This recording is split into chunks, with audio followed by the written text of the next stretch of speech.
So far, we've done pretty well using parallel and series relationships to make circuits simpler and easier to understand. This is actually called circuit simplification, but it doesn't work for everything. The circuit here, for example, none of these things are in parallel, or at least none of the resistors, because the tops of the resistors are connected, but the bottoms of the resistors are not all connected. There are batteries in the way. So it's not parallel, it's not series. We need to find some way to analyze this circuit, but our other simple formulas won't work. To do this, we use two things known as Kirchhoff's laws or Kirchhoff's rules. They're relatively simple, but one of the things that tends to confuse people in the beginning is it seems like there's too much freedom in your choices. It seems like you can make all sorts of choices. You're given all sorts of options, and you think, how is this going to land on the right answer? And we'll see how that works, too. The first rule is called the loop rule or the voltage law. This says if we move around a circuit and come back to our starting point, meaning we've made a loop, the sum of the jumps and drops in voltage has to be zero. This is really just conservation of energy. You know, if you look at a car on a roller coaster like last semester, if we don't have any friction and we don't have any external source of energy like the chain drive that actually exists to pull you up the hill, the total change in potential energy is zero and the total change in kinetic energy is zero if you look when you get on and when you get off. Now for circuits, this is how this works. There's a picture in your book. If you're going in the direction of the current across a resistor, the potential drops by minus IR. If you're going upstream, you're going opposite to the direction of the current, the potential increases by plus IR. If you go across a battery from the minus side to the plus side, you add the battery voltage to your potential. If you go from the plus side to the minus side, you subtract the battery voltage. The direction of travel, what that means is which way you decided you want to walk around the loop. You can go clockwise, counterclockwise, whatever you like. The way to see this make sense is imagine you're walking around a closed course in the woods, but you're walking beside a stream at one point and you're going in the direction the current is going. You know you're moving downhill by some amount. If you're walking opposite to the direction the current's going, you must be moving uphill, and that's all A and B are telling us. When you move through a resistor, delta V is IR, and you lose potential following the current, you gain potential working against the current. If there are some steps on your outdoor walk, if you move up them, you're increasing your elevation. If you move down them, you're decreasing them. That's what C and D are telling us about batteries. Going from minus to plus increases the potential, from plus to minus decreases it. Now we can go back and try and solve this problem. This has three separate branches, so we expect we're going to have three different currents here. Now, I've redrawn it and labeled the currents I1, I2, I3. That was just, I just did it because we went left to right. I didn't have to. I could have had one in the middle, two over here, three over here. What about these directions? Up, up, down. Total random guess. Will I be right on all of them or not? We'll have to get to the end and find out. It turns out it doesn't matter if I'm right or not. And here's the reason it doesn't matter. Look at this problem which you may have solved in Physics 1. You have a ramp. One block is being pulled by another block.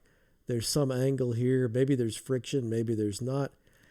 Looking at this without knowing any of the variables and doing some math, you have no idea whether this will move at all, whether the block will move up the ramp or down the ramp. When you're going through it, though, you just pick a direction and say, all right, I'm going to say A is positive up the ramp. If it turns out the block actually moves down the ramp, how will you know? You'll get a negative value for A.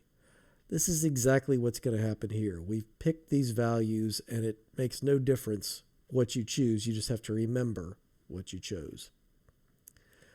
So now we have to decide which loops we're going to use and what direction to go around. And again, it doesn't matter. I'm going to pick the left half of the circuit and go clockwise around it. So like this. I can start anywhere I want. If I start here, as soon as I cross the battery, that's plus 9 volts.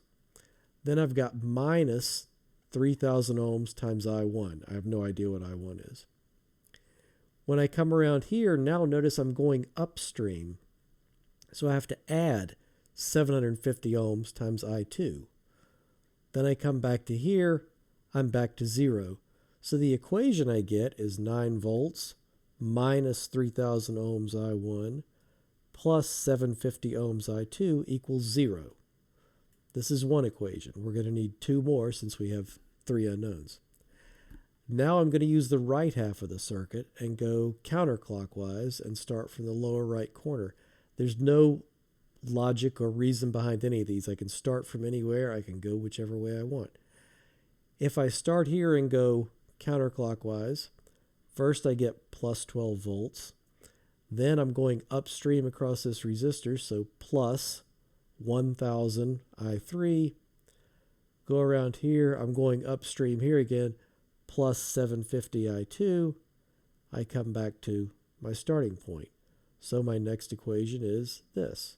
12 volts plus 1,000 I3 plus 750 I2 is 0.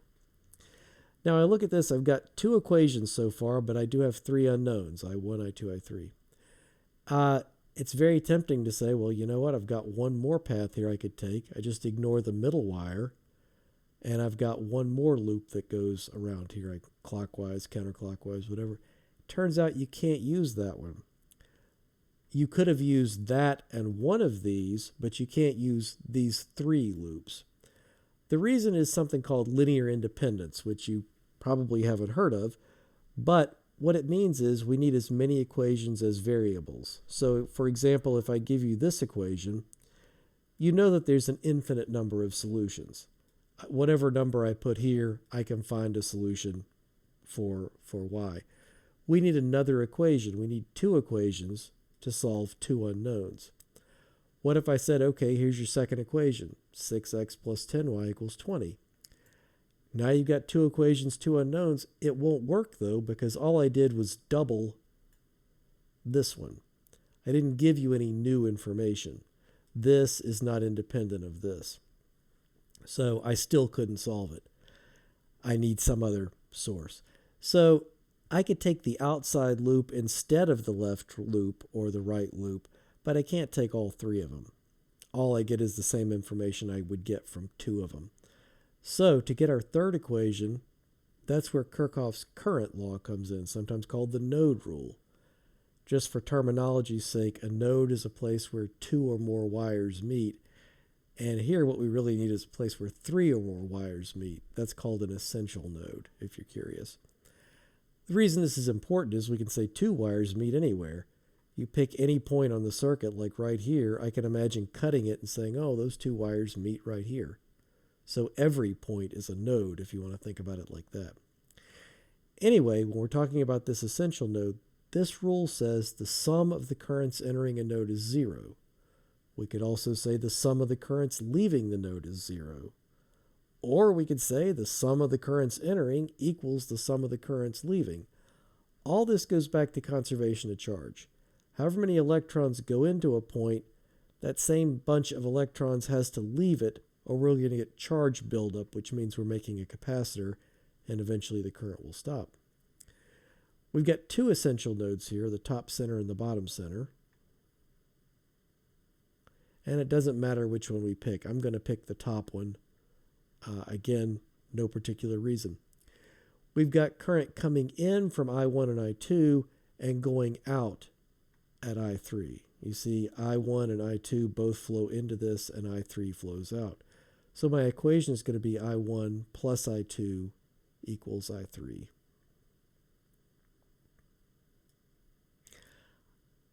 If I wrote this in terms of just incoming currents, I'd say I1 plus I2 minus I3 equals 0. Because if it's leaving, it's a negative incoming. So now we've got three equations, three unknowns. We can solve this, and the way to do it, this is actually something you may very well have forgotten because you probably saw it the first time in middle school and may not have used it much since then. If you take the top two equations, notice they both have an I2, but one of them has I1, one of them has I3. We need to get rid of either I1 or I3. It doesn't really matter which. And the way we get rid of it, here we're going to get rid of I3. The way we do that is write I3 in terms of I1 and I2. From the node rule, I can write I3 as I1 plus I2. So I'm going to plug this into this. So now I get 12 plus 1,000 I3 plus 750 I2 is really 12 plus 1,000 I1 plus I2 plus 750 I2 equals 0. I can combine the things that have I2 and rewrite this as 12 plus 1,000 I1 plus 1,750 I2. So now my top two equations have just I1 and I2 and no I3. I can write them like this. And then the way we solve this is to say, I want to make one of these go away, either I1 or I2.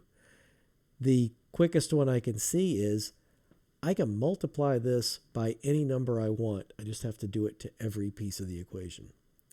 I notice if I multiply this by 3 everywhere and then add these two equations, I'll be adding negative 3,000 I1 to plus 3,000 I1. So I'm going to multiply the bottom by 3. I get 36 plus 3,000 I1 plus 5,250 I2. I add it to the top equation. 9 and 36 is 45. These two cancel each other out. Then these two together, this gives me 6,000 I2. Now this equation is pretty easy to solve. 45 plus 6,000 I2 equals 0. Solve it for I2 and I get negative 0.0075 amps. Once I know I2, I can plug it back in here, or here, doesn't matter. I can plug it in here,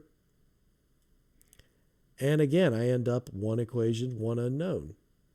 I1 is 0.001125 amps. Finally, what's I3? I use this.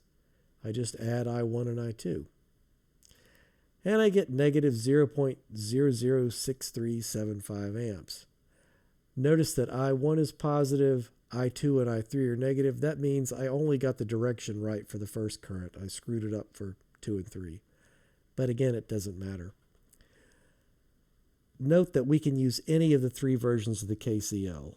We could say I1 plus I2 minus I3 equals 0, negative I1 minus I2 plus I3 equals 0, or what we used, which is I1 plus I2 equals I3. Now, what about all this freedom we have? What if we'd gone in an opposite direction around the loop? All we would do is multiply everything by minus 1. That doesn't change anything if I multiply this equation by minus 1. Depending on where we start, we get our pieces from the loop in different order, but that doesn't matter. Now, on a test, I might not give you all this freedom because then that means I've got to work much harder grading it. What I might do is something like this, where I specify which current is which and which way they're going. And that's just to make my life easier.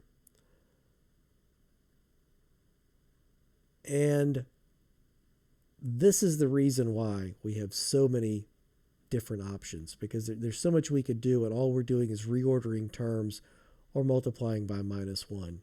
So that's the reason there's as much freedom as there is in these Kirchhoff's laws.